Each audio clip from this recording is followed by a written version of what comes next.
Hey, what's up everyone? I hope you're ready for this because there's a huge new update in World War Z that just went live with the Walking Dead crossover DLC. One of the biggest things that fans have been anticipating for months is finally here. A brand new story campaign inspired by AMC's The Walking Dead.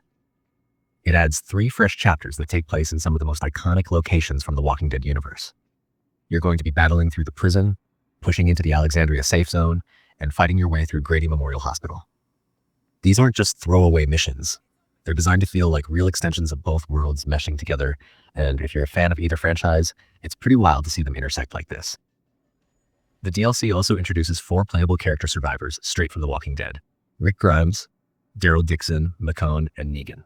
It's surreal seeing these characters actually in World War Z, and they each come with their own unique feel. Rick's that gritty leader type you expect, Daryl's smooth with the crossbow, Michonne's deadly with her blade, and Negan has that swagger with his bat Lucille. These characters absolutely make you feel like you're in the Walking Dead world, and that's been a dream crossover for a lot of the community. And speaking of weapons, this update didn't just stop at characters. It brought in new weapons and skins to make the crossover feel complete. You now have access to Michonne's Katana, which is a total blast to slice through enemies with, and Negan's bat, Lucille, which feels just as iconic as it sounds. On top of that, Rick's revolver gets its own skin for the Revolver Casual 6, and Daryl's crossbow gets a fresh look with a new skin for the Crossbow Repeater X. These additions aren't just cosmetic, they give you new ways to approach combat that actually feel meaningful in intense scenarios. But it doesn't stop there. One of the more subtle yet meaningful changes this patch brings is a new type of enemy. There's a new type of enemy. We all know World War Z for its fast-moving Zeeks and the relentless hordes that swarm you, but in this crossover space, those have been transformed into walkers specific to the Walking Dead episodes. The standout among them is the Spiked Walker, a tougher variant with an armored head that's resistant to melee attacks until you knock it down. These guys can actually cause bleeding if you get too close without caution, and you really have to change up your strategy when they show up. Shoot them from a distance, force them prone, then close in for the kill. That pattern is going to become second nature once you've fought a few of them. As with any release this size, there were a handful of issues that needed fixing, and the patch addressed a bunch of them. One of the most annoying ones that got resolved was where a yellow exclamation mark would appear in the weapons section, despite there being no new upgrades. Yeah, that bug is gone now. There was also a problem where some players couldn't unlock the gunsmith frame even after maxing out their weapon upgrades, and that's been fixed too.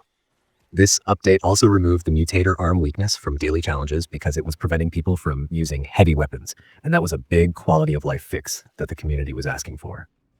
Another tweak that might seem small, but actually matters in consistency, is that heavy weapons now properly disappear after use. That one's kind of an invisible fix, but if you've ever had a weapon stick around when it shouldn't have, you know how distracting that could be. There were also loading fixes to stop identical characters from spawning in maps, and launcher support was improved along with updates to peripheral integrations. These aren't the flashiest items on the list, but they help make the overall experience feel much smoother and more polished, which is exactly what you want when you're getting into heavier content like this DLC. Now, beyond just the dry patch notes, what I love most about this update is how it changes the atmosphere of World War Z.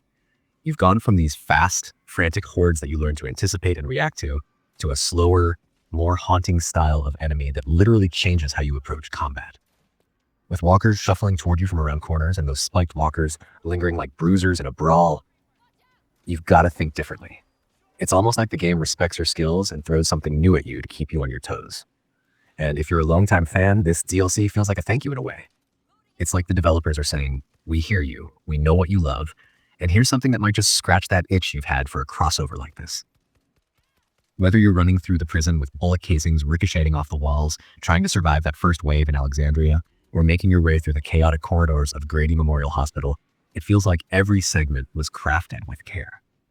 Anyway, that's the lowdown on the new World War Z update and the Walking Dead DLC. There's so much content here that it'll take a good while to really get a feel for everything they've added. But whether you're a veteran who's been playing since launch or you're just dropping in to see what this is all about, this patch gives you a ton to explore.